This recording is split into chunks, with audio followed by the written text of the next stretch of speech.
The one where Chandler doesn't like dogs is the 8th episode of the 7th season of Friends. This is directed by Kevin Bright, and as always, there will be spoilers from now as I go through the episode and share some thoughts. Really solid episode. There are 3 parts to the narrative, so I'll talk about each of them in turn. I will talk about Chandler first, and then Rachel, and then Ross. So, Phoebe is looking after a dog. This is Clunkers, and he's absolutely adorable. But Chandler says the dog can't stay. He's allergic to dogs. But the dog's been there for a few days. So he has to admit that he's actually scared of dogs. And the dog has to go away. So we have some emotional manipulation that I don't like. I don't find it very comfortable. They pretend that Monica is crying because they've actually hidden the dog in the bedroom and we can hear it whimpering. So they pretend that it's Monica crying. And I don't like that emotional manipulation. It doesn't make me feel easy. But Chandler realises Monica's really upset that the dog had to go away.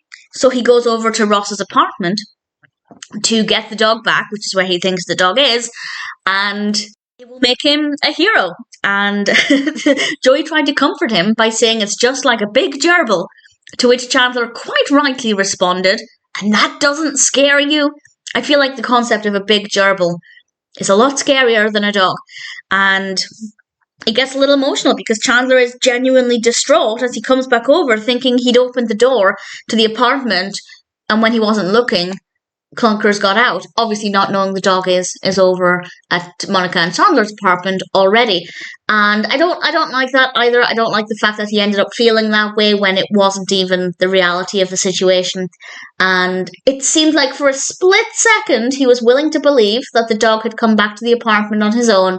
But Phoebe took it a little bit too far. But all's well that ends well. The dog is back.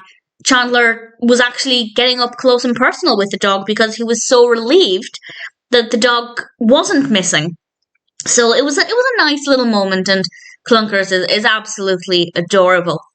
We then come to Rachel, and it's actually Thanksgiving. It doesn't feel like a very Thanksgiving-y episode, but many seasons into it now, not every episode is going to be as Thanksgiving-y as some of the previous ones, and Rachel had initially invited Tag, but he was going to have Thanksgiving with his girlfriend.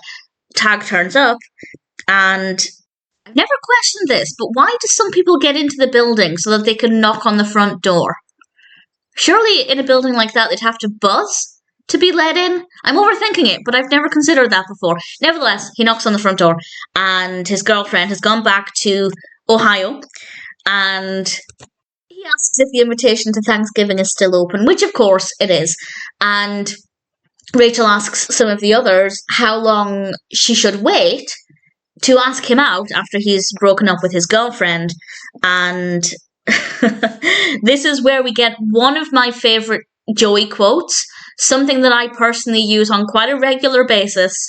It's a moo point. It's a cow's opinion, it doesn't matter. And I do use the phrase moo point, and I am slightly concerned that I use it around people who don't watch Friends and who might just think I don't understand that it's moot point, and that might make me look like a bit of an idiot. But in the name of Joey, I will happily do that. And Rachel and Tag are out on the balcony, and she just supports him. She just listens to him. She doesn't ask him out. She takes the time to care for him because he's obviously in a bit of an emotional state given that his girlfriend has just left him. And she gives him a supportive, friendly hug. And Joey pops his head through the window and says, "He likes you back." And Rachel tries to make it seem like he said he likes your back, but clearly that's not what was said. And the next bit feels kind of random because just all of a sudden, Tag looks down and somebody is breaking into his car. And sure enough, we get the sound effects of that. It's very well done. But it does seem a little bit random. It kind of feels like they didn't know how to move this part of the story forward at this point, so they would just make somebody break into Tag's car kind of randomly. I don't know, it felt a little bit forced, but nevertheless, it's unexpected. So it still works quite well. And towards the end of the episode, Rachel, I think, said all of the right things. She tried to just make sure that she and Tag were okay. They'd go back to work on Monday. Everything would be absolutely fine. And Tag ends up kissing her. And it's a nice little moment. And I don't remember how I felt about Tag the first time.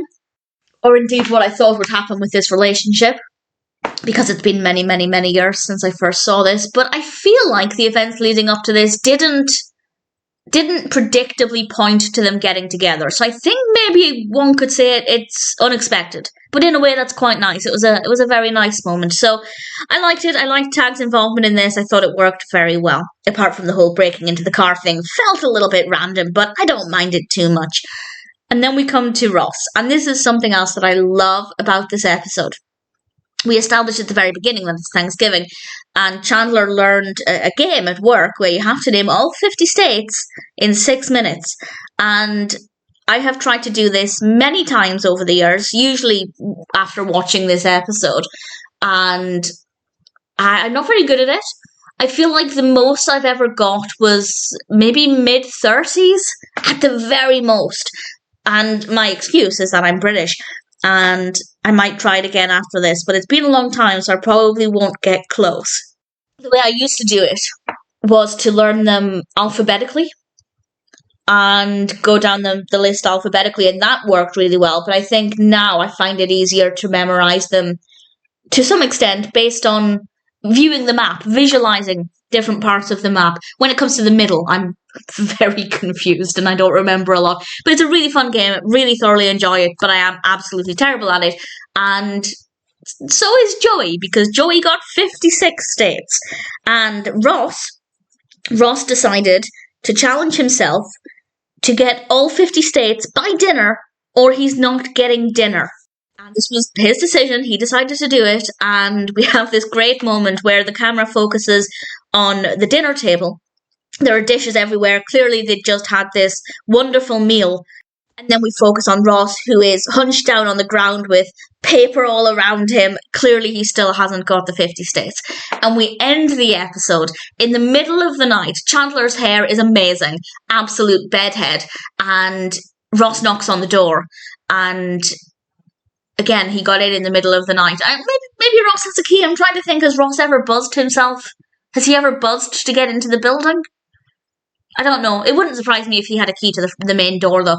And he knocks on the door, and he just goes in and starts eating food. And he didn't actually have 50 states, but he knew that, and he's given up. And I like that. At some point, you have to draw the line and say enough is enough. But really fun game. Really thoroughly enjoyed it. Personal highlights, absolutely the 50 states game. Joey's moo point. Clunkers, just in general, absolutely adorable. And the kiss with Tag and Rachel, because it was very well executed. So needless to say, I'm very happy with this episode. It's one I've always really enjoyed. And obviously it's not the strongest Thanksgiving episode, but there are some big contenders for that title.